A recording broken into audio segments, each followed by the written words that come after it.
The Sinicization of Tibet is a term used by some critics of Chinese rule in Tibet to refer to the cultural assimilation that have occurred in Tibetan areas of China, which have made these areas more closely resemble mainstream Chinese society. They say that these changes have been most evident since the incorporation of Tibet into the People's Republic of China in 1950–51 and have been facilitated by a broad range of active economic, social, cultural and political reforms introduced to Tibetan areas by the Chinese government over the last 6 decades. Critics also point to the government-sponsored migration of large numbers of Han Chinese into the Tibet Autonomous Region as a major component of Sinicization. The government of Tibet in exile alleges that the consequence of Chinese policies is the disappearance of certain elements of Tibetan culture, which has sometimes been very controversially termed cultural genocide. It says that these policies intend to make Tibet an integral part of China in order to control any desire for Tibetan self-determination. On the other hand, the Chinese government argues that its policies have been highly beneficial to Tibet and that any cultural and social changes are the inevitable consequences of modernization. It says that Tibet's economy has expanded and that improved basic services and infrastructure projects have led to significant improvement in quality of living among Tibetans, while the Tibetan language and culture have been protected. History. Early developments in the decades preceding 1950, after the collapse of Qing dynasty, the region roughly corresponding to the modern-day Tibetan Autonomous Region was a de facto independent nation. It also printed its own currency and postage and conducted international relations with foreign countries. It claimed 3 provinces: Amdo, Kham, and Yusang. Since 1950, China reorganized the area somewhat by making East Kham part of Sichuan, and West Kham part of the newly established Tibet Autonomous Region. During the Republic of China era following the fall of the Qing dynasty in the early 20th century, the Chinese Muslim general Ma Bufang, warlord and governor of Qinghai, is accused by Tibetans of having carrying out Sinicization and Islamification policies in Tibetan areas, spreading along Chinese holidays like New Year and Chinese celebrations along with the Islamic religion and making them marry non-Tibetans. Forced conversion and heavy taxes were reported under his rule. After Mao Zedong won the Chinese Civil War in 1949, his goal became the unification of the 5 nationalities under the Big Family, the People's Republic of China, and under a single political system, the Communist Party of China. Aware of Mao's vision, the Tibetan government in Lhasa sent a representative Nabo to Chamdu, Kham, a strategically high-value town near the border. Nabo had orders to hold the position while reinforcements were coming from the Lhasa and fight off the Chinese. On October 16, 1950, news came that the People's Liberation Army was advancing towards Chamdu and had also taken another strategic town named Rilwache, which could block the route to Lhasa. With new orders, Nabo and his men retreated to a monastery where the People's Liberation Army finally surrounded and captured them. Though they were treated with respect, Nabo wrote to Lhasa suggesting a peaceful surrender instead of war. During the negotiation, the Chinese negotiator laid the cards straight on the table. It is up to you to choose whether Tibet will be liberated peacefully or by force. It is only a matter of sending a telegram to the PLA group to recommence the march to Lhasa. Nabo accepted Mao's 17-point agreement, which constituted Tibet as part of the People's Republic China, in return for which Tibet would be granted autonomy. In the face of discouraging lack of support from the rest of the world, the Dalai Lama on August 19, 1951, sent a telegram to Mao accepting the 17-point agreement. However, the delegates signing the agreement were forced to do so and the Tibetan government's seal used was forged. The incorporation of Tibet into China is known in official Chinese historiography as the peaceful liberation of Tibet. The Dalai Lama calls it a colonization, and the Tibetan Youth Congress agrees that this event was both an invasion and colonization. However, the Chinese government points to improvements in health and the economy as justifications for their assertion of power in the historically Chinese region. The Dalai Lama disputes this,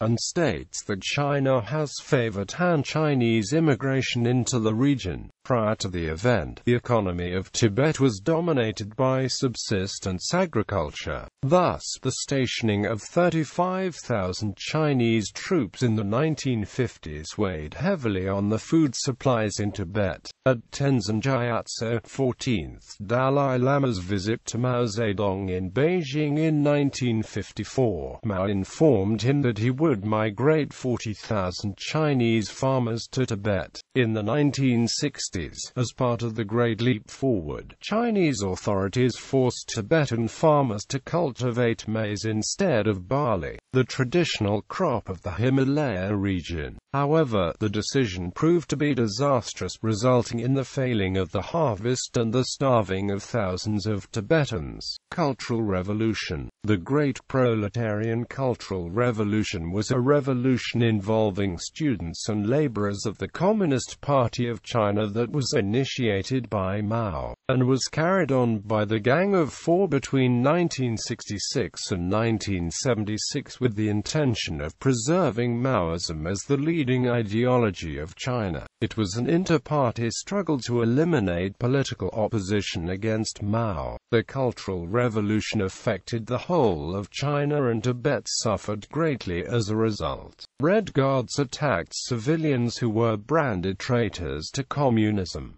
More than 6,000 monasteries were looted and destroyed. Monks and nuns were forced to leave their monasteries to live a normal life, while those who resisted were imprisoned. Prisoners were forced into hard labor, tortured, and executed. The Potala Palace was nearly harmed, but the intervention of Premier Zhou Enlai prevented the Tibetan Red Guards from causing damage. Recent developments. China's National Strategic Project to Develop the West, launched in the 1980s following the end of the Cultural Revolution, encourages the migration of Chinese people from other regions of China into Tibet, luring them there with attractive bonuses and favorable living conditions. Often, people volunteer to be sent there as teachers, doctors and administrators to assist in the development of Tibet, citing the low quality of the labor force and less developed infrastructure. The Chinese government has encouraged a flow of migrants to stimulate competition and to transform Tibet from a traditional planned economy to a market economy, following economic reforms set forth by Deng Xiaoping. Since the end of the 1990s, ethnic Tibetans have become a minority in the Greater Tibet, as claimed by Tibetan exile groups. As of 2003, the population consisted of an estimated 6 million ethnic Tibetans and 7.5 million non-Tibetans of different ethnic groups. However, they remain the majority ethnic group by a wide margin in the Tibet Autonomous Region proper, comprising around 93% of the population in 2008. The 2008 attacks by Tibetans on Han and Hui-owned property were alleged to be due to the large Han Hui influx into Tibet. George Fitzherbert has said that Tibetans complain of being robbed of their dignity in the homeland by having the genuinely loved leader incessantly denounced. West, and of being swamped by Chinese immigration to the point of becoming a minority in their own country. The Chinese government has put significant resources into the development of Tibet in recent years as part of the China Western Development Policy. In 2009, the Chinese government invested over $3 billion into the region, 31% more than was invested in 2008.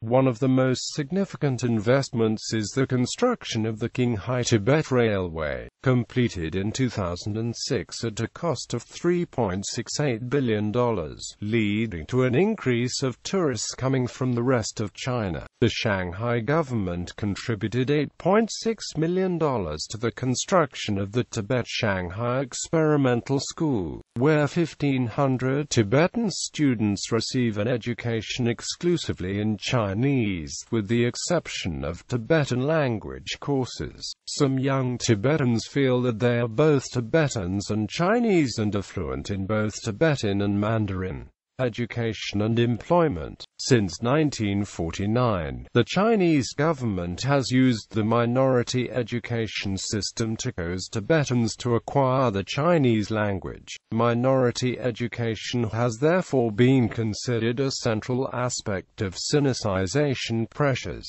Since the early 2000s, however, there has been a process of Tibetanization of Tibetan education in Qinghai's Tibetan regions. Through the grassroots initiatives of Tibetan educators, Tibetan has been made available as the main language of instruction in primary, secondary and tertiary education, although more so in some prefectures than in others. However, the Tibetan language remains marginalized in the important realm of government employment, with only a small minority of public service positions mandating a Tibetan college degree or Tibetan language skills.